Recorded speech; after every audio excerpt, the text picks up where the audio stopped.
Très bien, la parole est maintenant pour une question de Madame, Madame Delphine Batho à Monsieur le ministre chargé du budget et des comptes publics, et c'est Monsieur Gérard Leseul qui va suppléer Madame Batho. Merci Madame la Présidente. Madame la Présidente, Monsieur le Ministre, Madame la Ministre, chers collègues. Monsieur le Ministre, je pose effectivement la question de ma collègue Delphine Batho, retenue exceptionnellement dans sa circonscription pour les obsèques du président de l'Union départementale des sapeurs-pompiers des Deux-Sèvres, auquel elle tenait vraiment à participer. Monsieur le Ministre, votre prédécesseur avait déclaré en mai 2024 que sur ma prime Rénov', par exemple, j'avais reçu des signalements de Tracfin pour environ 400 millions d'euros. L'ancien Premier ministre avait confirmé le 15 mai 2024 devant la représentation nationale que ce montant concernait la seule année 2023. L'ampleur de cette fraude est considérable et porte gravement préjudice à l'État et aux contribuables. Elle affecte les moyens budgétaires disponibles pour la politique d'économie d'énergie et abîme la confiance dans les politiques publiques de sobriété énergétique.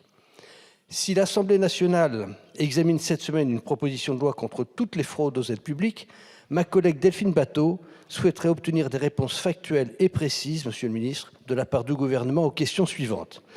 Alors qu'il y avait une alerte de Tracfin fin 2022, qu'est-ce qui explique l'ampleur du préjudice subi par l'État en 2023 ?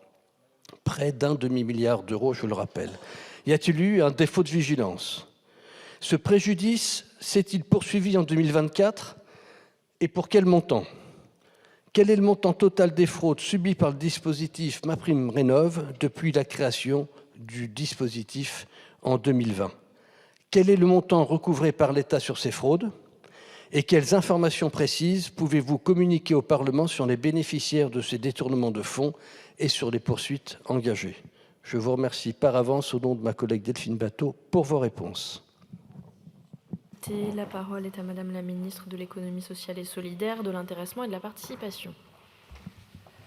Merci Madame la Présidente. Monsieur le député Gérard Leseul pour Madame Delphine Batho, nous l'avons entendu.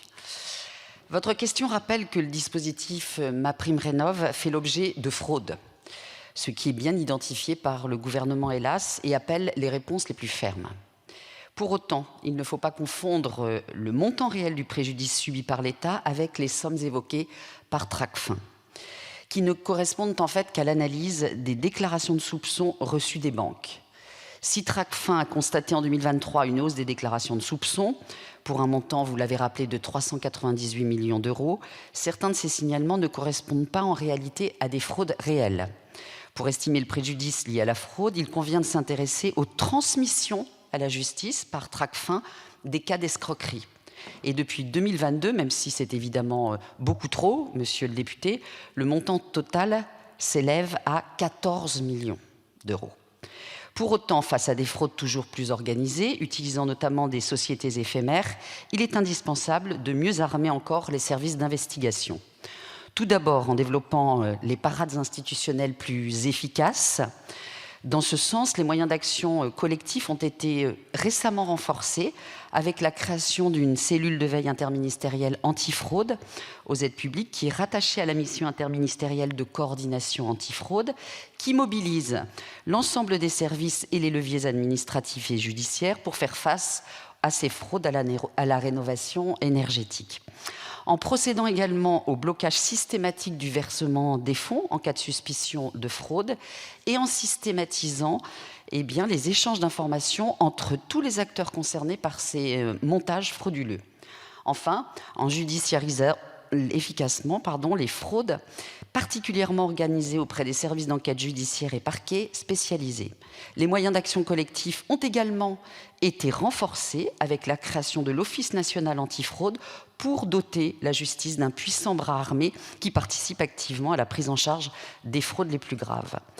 En second lieu, monsieur le député, je voudrais vous dire qu'en adaptant les dispositifs juridiques pour enrayer les fraudes, les mesures proposées dans la récente PPL lutte contre la fraude des aides publiques, portée par Thomas Cazeneuve, visent à renforcer les moyens de contrôle de l'ANA notamment, responsabiliser davantage les acteurs de la rénovation énergétique et renforcer les sanctions.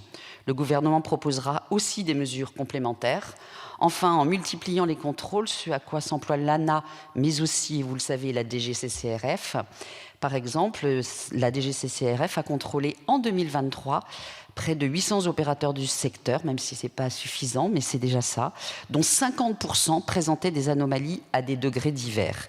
25% de ces contrôles ont donné lieu à des suites répressives, avec des amendes administratives ou à la rédaction de plus de 200 PV pénaux. De récents jugements ont enfin donné lieu à de lourdes amendes et peines de prison. Monsieur le député, j'espère avoir pu vous rassurer. Merci, Madame la Ministre. Monsieur le député, c'est bon.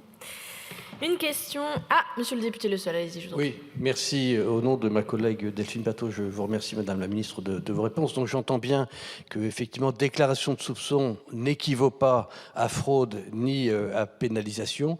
Par contre, le montant est extrêmement différent entre les 500 millions de déclarations et les 14 millions de fraudes avérées. Je pense qu'il y a peut-être soit de la pédagogie à faire, soit à renforcer, comme vous l'avez rappelé, les mesures de surveillance et d'examen. Merci, monsieur le député. Une question de Madame Félicie Girard à monsieur le ministre.